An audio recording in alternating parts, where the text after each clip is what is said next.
Vamos a abrir la Biblia en la primera carta a Timoteo. Primera carta a Timoteo. Ahí vamos a buscar el capítulo 3. Y vamos a leer los versículos 14, 15 y 16. Primera carta a Timoteo.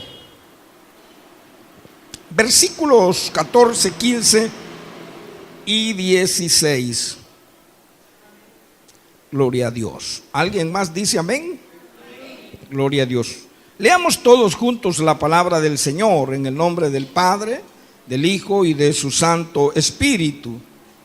Esto te escribo, aunque tengo la esperanza de ir pronto a verte, para que si tardo sepas cómo debes conducirte en la casa de Dios, que es la iglesia del Dios viviente, columna y baluarte de la verdad. E indiscutiblemente grande es el ministerio de la piedad. Dios fue manifestado en carne, justificado en el Espíritu, visto de los ángeles, predicado a los gentiles, creído en el mundo, recibido arriba en gloria. Oramos. Padre divino, Dios todopoderoso que estás en los cielos, Señor amado, santificado sea tu nombre.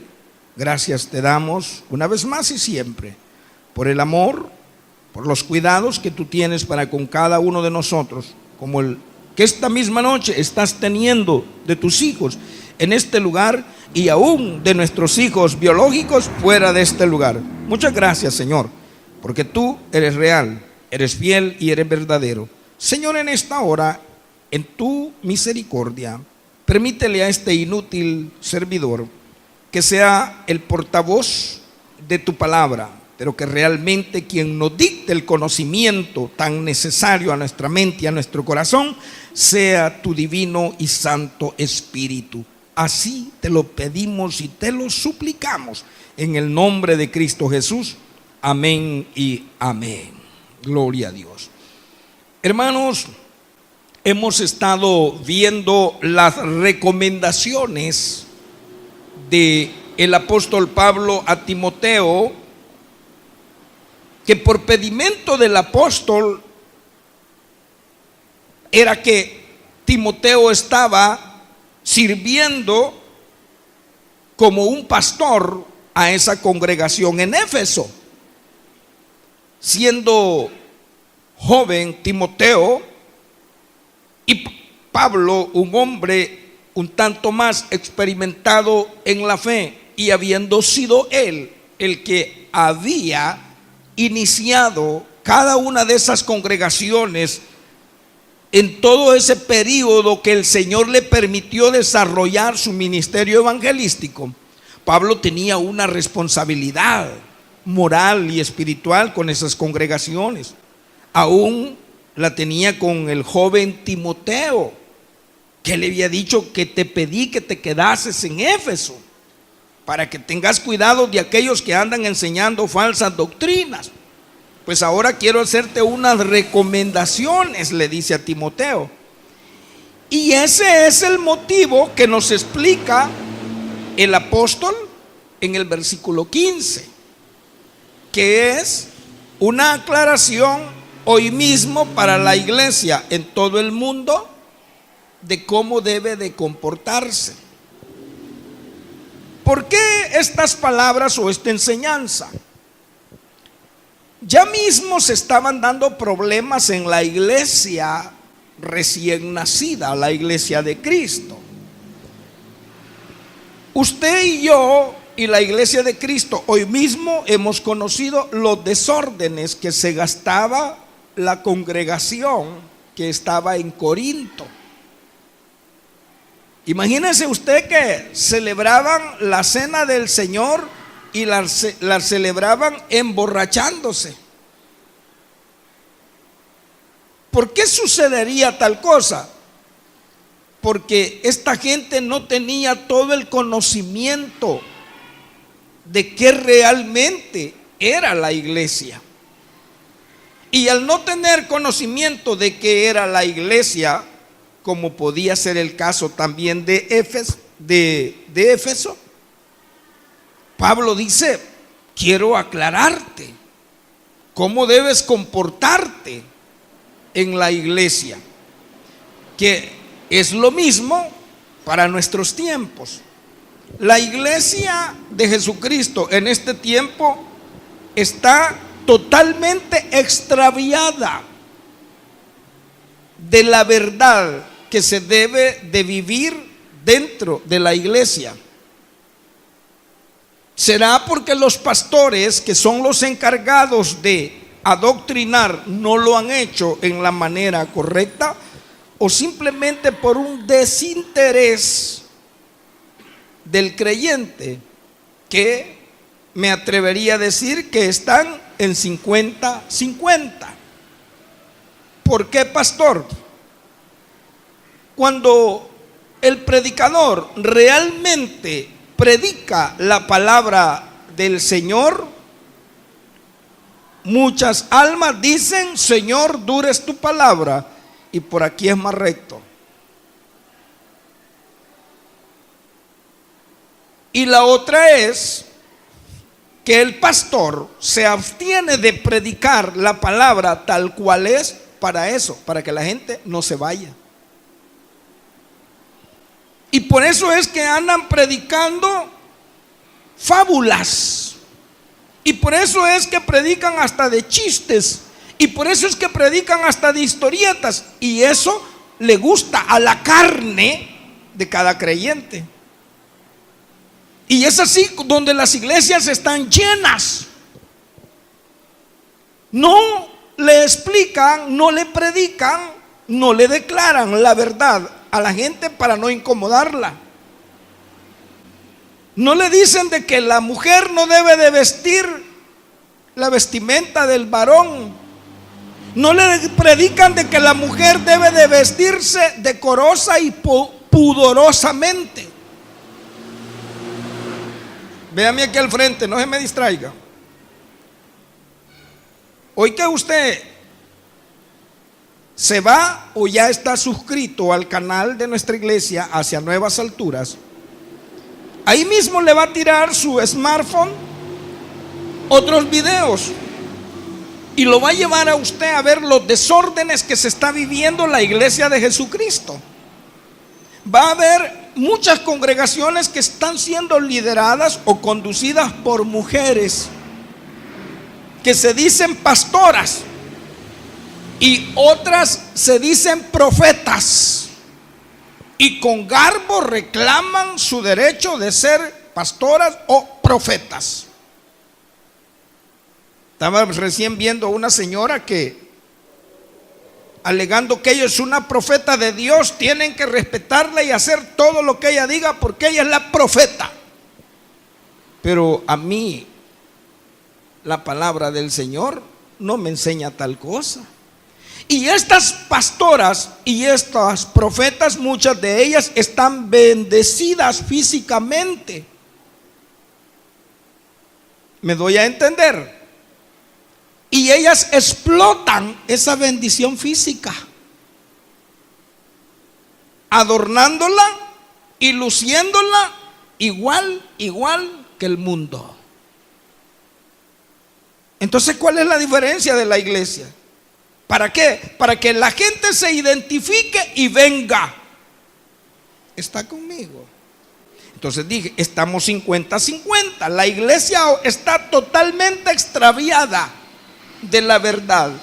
La iglesia está desconociendo qué realmente es la iglesia.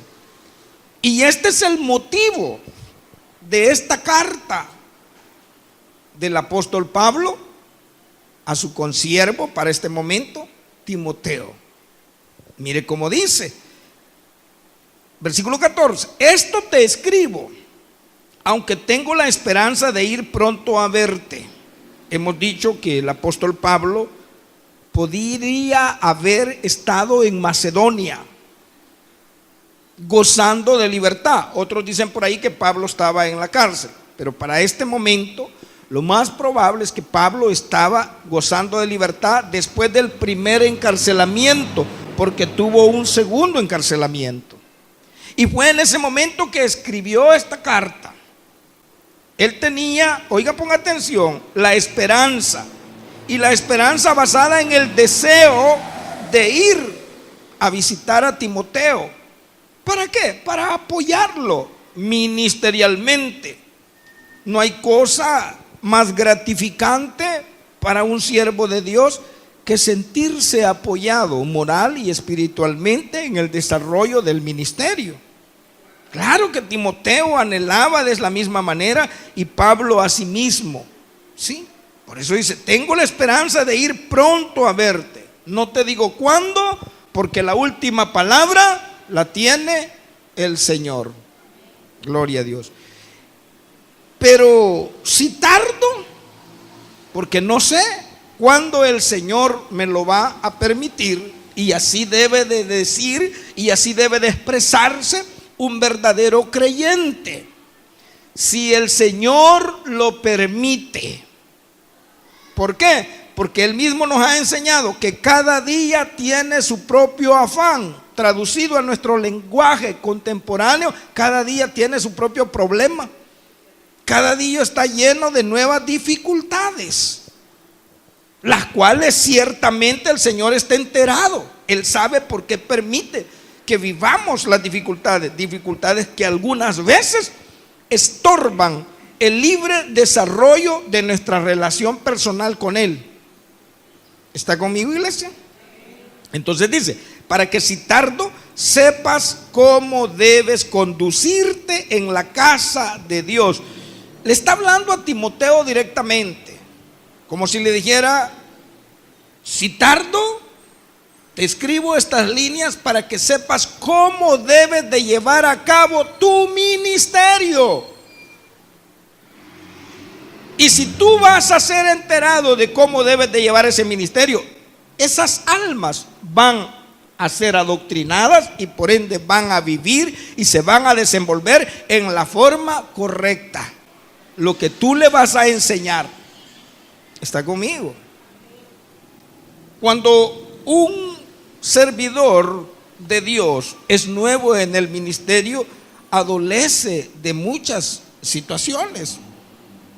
Yo recuerdo cuando iniciamos nuestra vida ministerial por la misericordia del Señor, no sabíamos muchas cosas. ¿Cuáles, pastor? Pónganos ejemplo. Impartir la Santa Cena. No nos enseñaron así, definitivamente. En el seminario yo no recuerdo que haya habido una enseñanza bien directa a llevar una Santa Cena. No nos enseñaron a casar una pareja.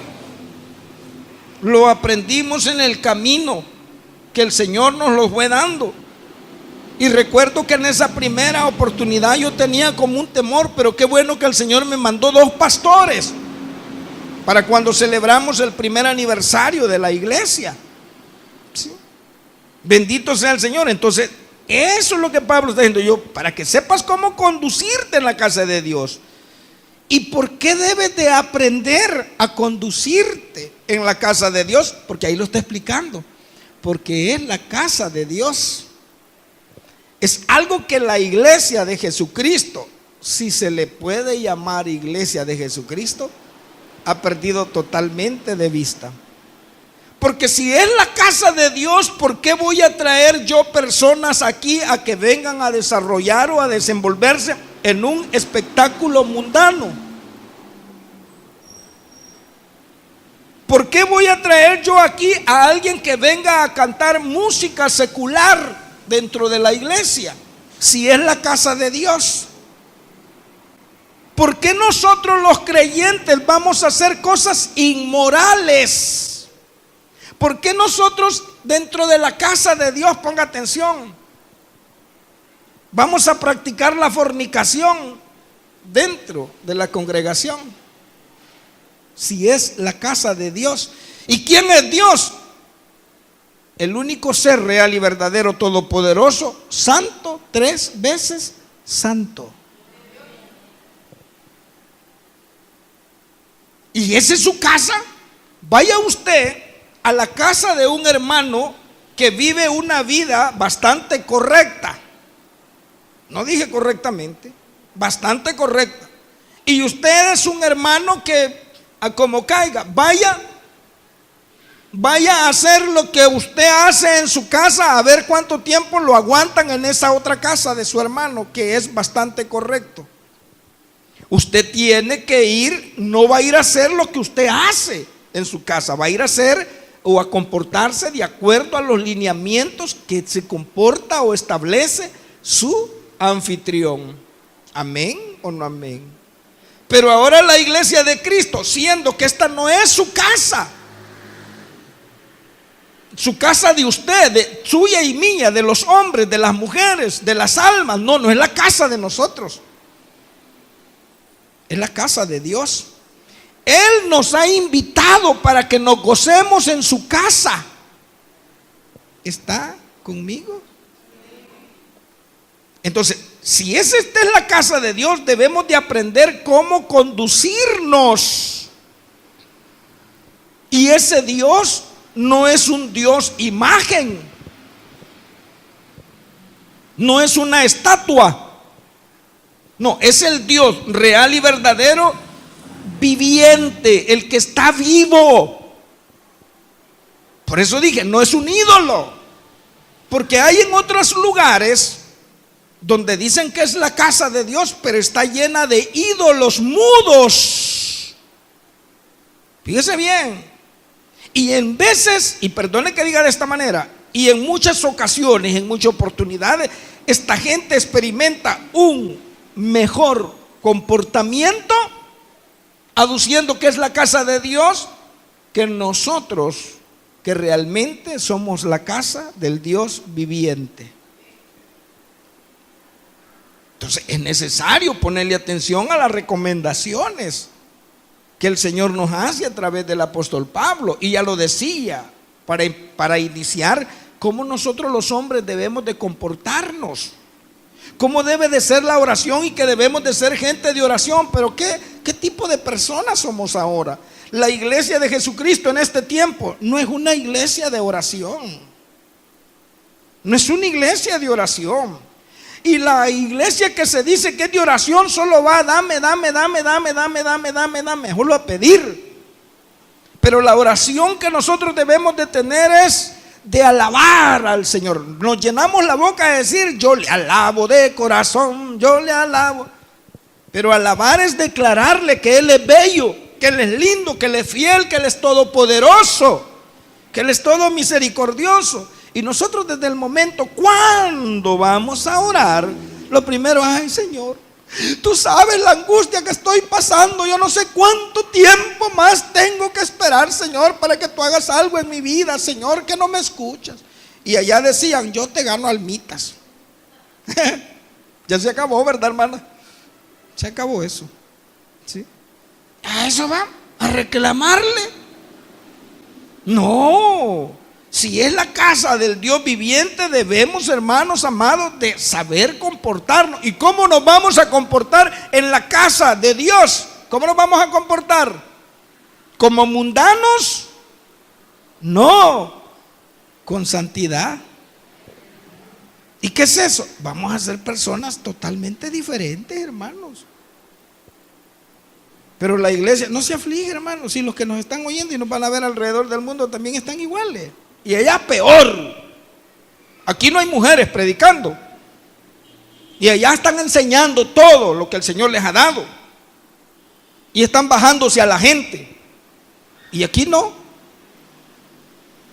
¿Sí? ¿Por qué? Porque no saben. Porque no han querido aprender cómo deben de comportarse en la casa de Dios. Y dice la palabra que es la iglesia del Dios viviente, columna y baluarte de la verdad. Mire usted, nosotros tenemos un gran privilegio y no nos damos cuenta. Pastor, se está incluyendo, sí, porque somos parte de la iglesia, porque la iglesia no es la casa, no es la estructura física. El edificio que se llama iglesia somos todos nosotros. Y a nosotros el Señor utiliza dos figuras. para hacernos entender que ha delegado sobre nosotros una tremenda responsabilidad que se convierte en un gran privilegio. ¿Y cuál es esa, pastor? Aquí lo dice, que es columna. ¿Y qué es una columna? Terminemos la expresión, y baluarte de la verdad. Primeramente veamos, ¿qué es la verdad? ¿Qué es la verdad? ¿Qué le dijo Pilatos a Jesús? ¿Qué es la verdad? ¿Qué dice el Señor? Yo soy el camino y la verdad y la vida. La verdad es Cristo Jesús. ¿Y quién es Cristo Jesús? Dios Todopoderoso. Imagínense usted. ¿Y ahora qué dice? Que nosotros, la iglesia del Dios vivo, somos la columna.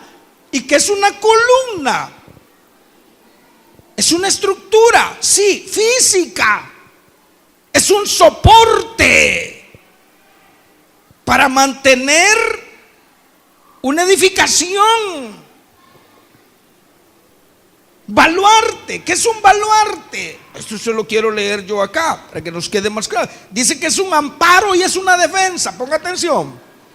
Es una obra de ingeniería militar mediante la cual se establece un punto estratégico en forma de torre o plataforma desde el cual se hace posible o se facilita el ataque al adversario.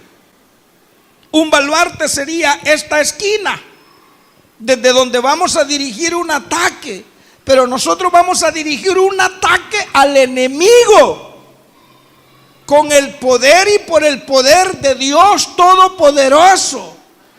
Y siendo nosotros columna, vamos a hacer ese soporte de la verdad. Nosotros hemos sido privilegiados para sostener la presencia de Cristo en esta tierra.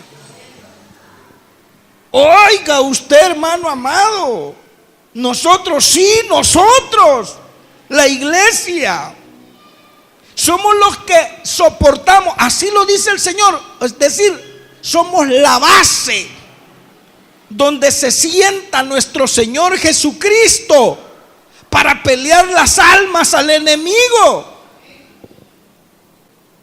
Por eso hizo columna y baluarte de la verdad que es Cristo Jesús. Pero ¿realmente le permitimos nosotros al Señor hoy, la iglesia en todo el mundo, pelear las almas para Cristo? No. La iglesia hoy le está regalando las almas al diablo. Pastor, ¿qué está diciendo? Al permitir que las mujeres vengan semichulonas, semidesnudas, al permitir que nosotros desde los pastores andemos cambiando de hermana, de esta quiero y esta no quiero, y las mujeres igual. ¿Está conmigo? ¿Sí? ¿Estaremos nosotros sosteniendo, siendo la base de Cristo Jesús con nuestro comportamiento? No. Estaremos siendo nosotros la base que sostiene la verdad que es Cristo Jesús, el amor hacia las almas, cuando dentro de la iglesia hay grandes problemas, empezando por las disensiones, los pleitos, los falsos testimonios. ¿Está conmigo? No. Pero por eso dice, te escribo para que sepas cómo conducirte, porque la iglesia es la casa de Dios y es el que está sosteniendo. Ustedes, la iglesia, nosotros, la iglesia, somos los que somos el soporte que Cristo Jesús, que es Dios Todopoderoso, utiliza en beneficio de las almas.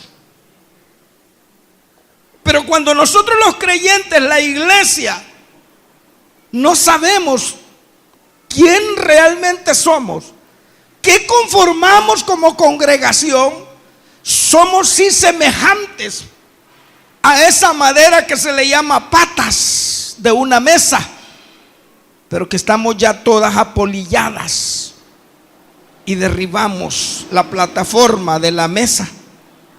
¿Está conmigo? Y en vez de servir para que nosotros podamos o que el Señor pueda alcanzar las almas, servimos para derrumbar todo y se acabó y se llevó al traste todo. ¿Por qué? Por nuestro mal comportamiento. Leía yo el día de ayer de un pastor, no voy a decir el nombre, lo van a ver muy probable. Yo le digo, tenemos vistas en Uruguay de estas predicaciones. De un pastor que está en Asia, donde se dice que está la iglesia más grande del mundo, 800,000 miembros. El edificio tiene 17 plantas. Me imagino que sabe de quién estamos hablando. 800,000 miembros. Y en el 2014 el pastor fue encarcelado, acusado de haberse robado 12 millones de dólares. En la moneda de ese país dice que son 13,000 millones, equivalente a 12 millones de dólares. Hizo el pastor un arreglo con uno de sus hijos entre la familia. Compraron unas acciones a un precio 4 veces mayor de lo normal. Y los hermanos, algunos, no todos, de la congregación, y ahí son específicos, dice 30 hermanos de la congregación lo acusaron y 1,000 lo defendieron. A ver cuántos me defienden aquí y a ver cuántos me acusan. Casi se los puedo decir. ¿Qué pasó? El hombre llorando pidió perdón a la iglesia. ¿Y qué pasó? Varios miles de personas se retiraron de la iglesia. ¿Será columna y baluarte de la verdad por la acción del pastor?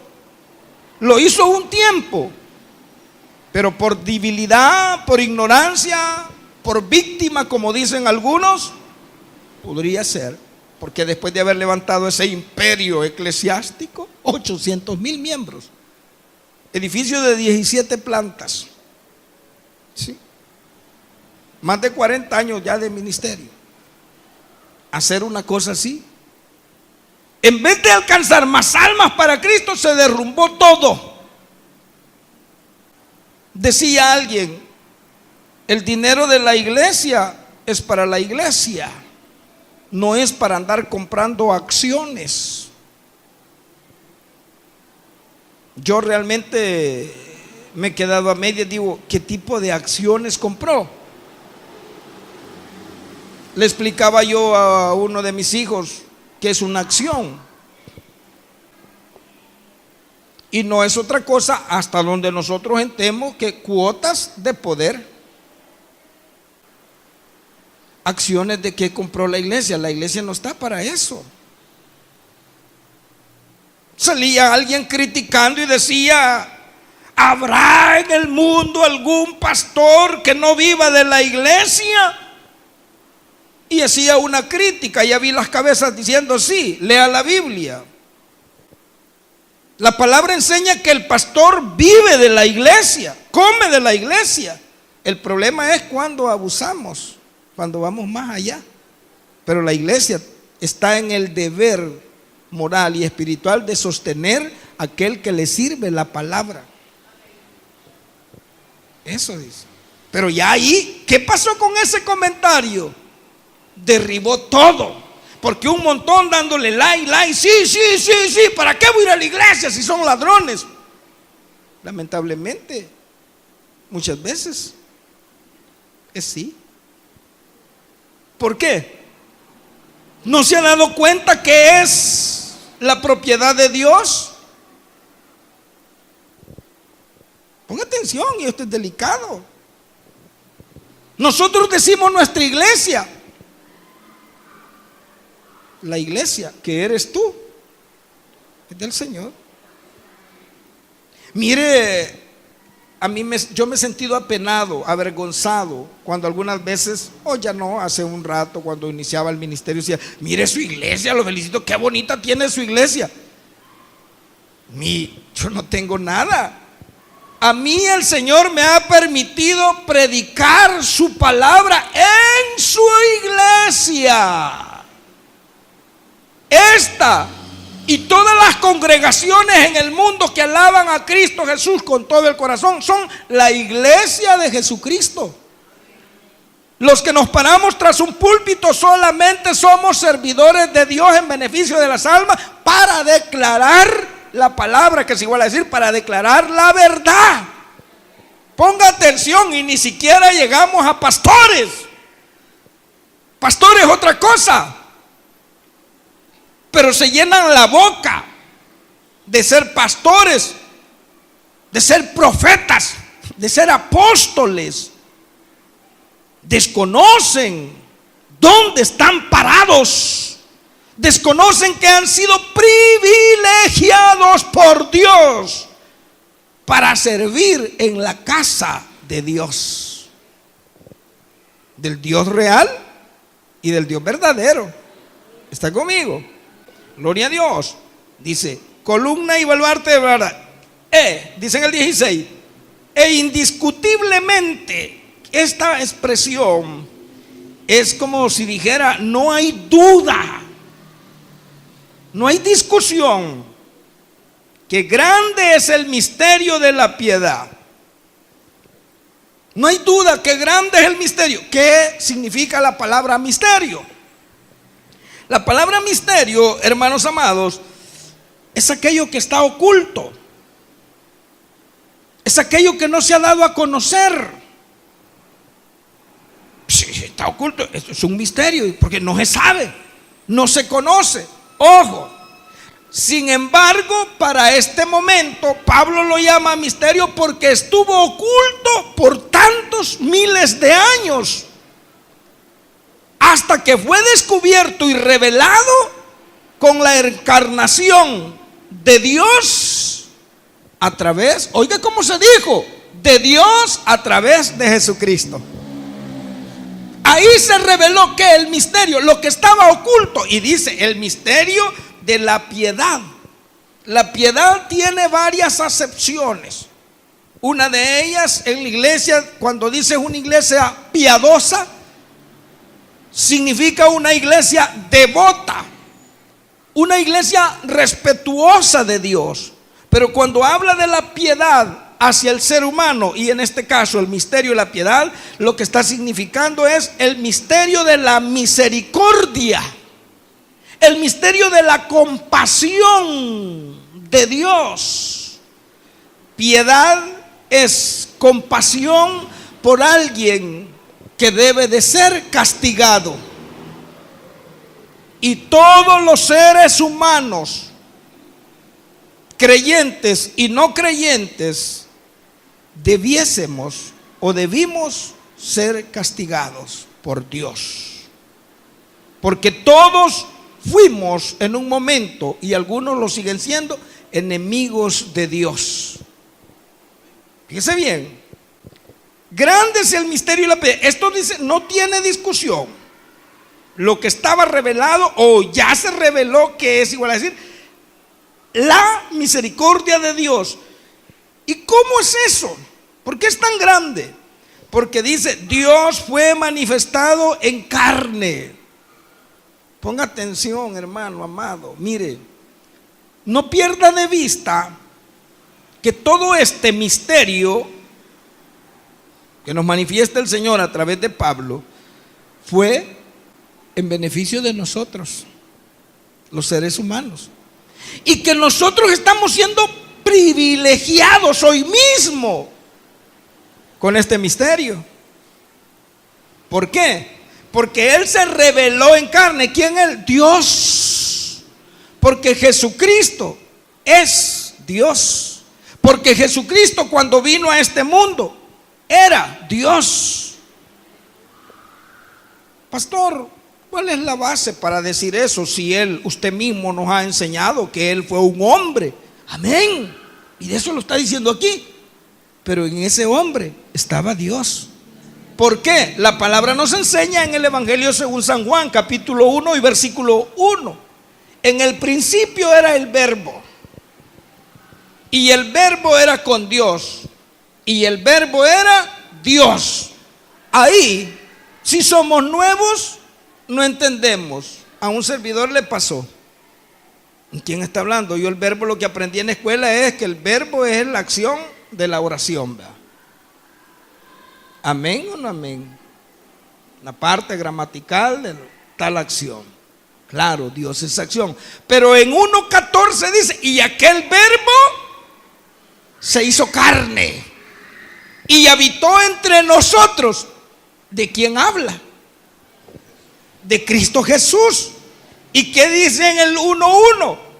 Que Él era Dios. Que es igual a decir, Él es Dios. En Filipenses capítulo 2, versículos 5 al 7, dice, haya en ustedes este mismo sentir que hubo en Jesucristo, que no se aferró el ser igual a Dios, sino que se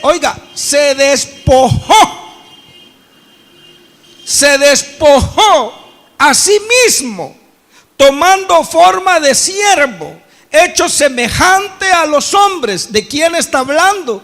De Cristo. ¿Y de qué se despojó? ¿De qué se despojó? De ser igual a Dios allá en el cielo. ¿Está conmigo? Tomó forma de siervo. Dios, Jesucristo es Dios. Recuerde, amada iglesia, que Dios Todopoderoso es un Dios trino. Es el Padre, es el Hijo y es el Espíritu Santo. Dios Hijo se despojó y vino a la tierra y se encarnó, es decir, se hizo hombre. Nosotros, si somos la iglesia de Jesucristo, somos la iglesia del Dios Todopoderoso y somos su casa. Entonces respetémosla. Entonces vivamos como realmente elegidos y escogidos de Dios.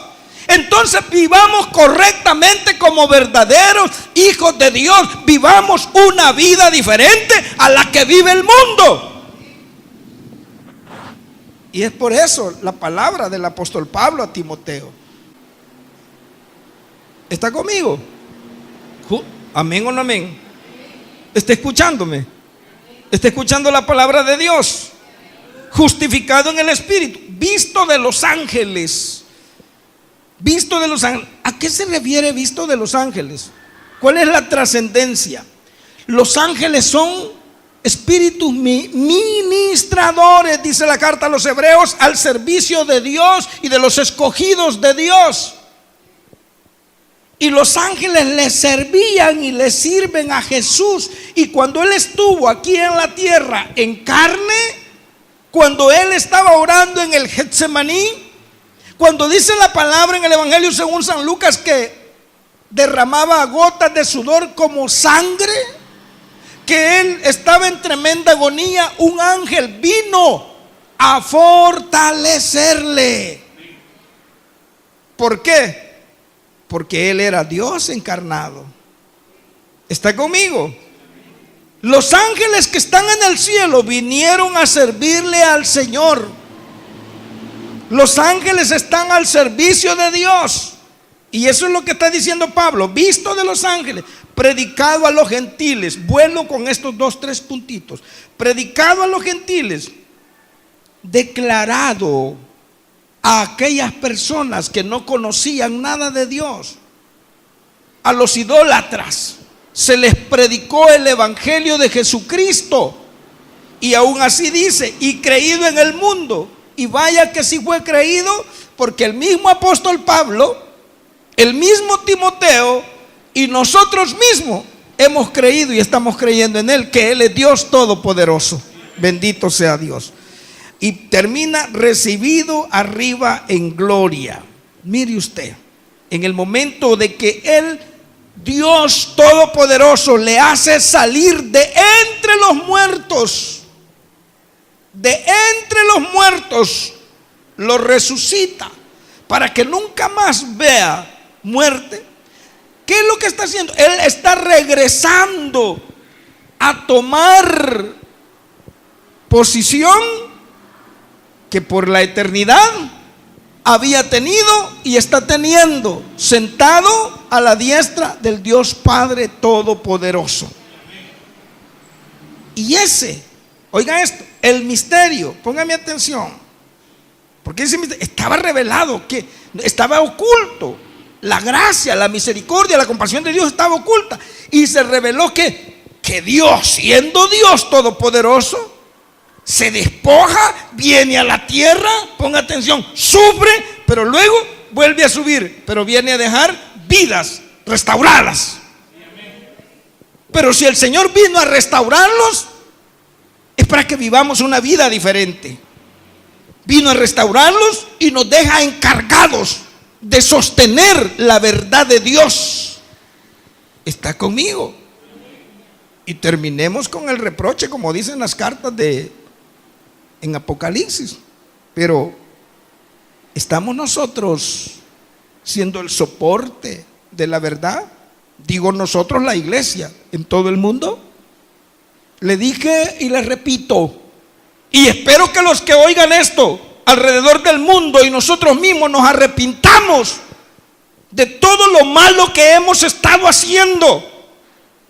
Dejen de payasear en la iglesia. La iglesia no es un salón de espectáculos, no es un prostíbulo, no es un mercado, no es un ringside. Es la casa de Dios. Es la casa de Dios. Y por ende debemos de respetarla y comportarnos como Él espera que nos comportemos, diferentes totalmente del mundo. Si usted cree que eso es así, le damos un aplauso fuerte al Rey. Bendito sea el nombre de Jesús, bendito sea Dios Todopoderoso. Padre, te damos gracias.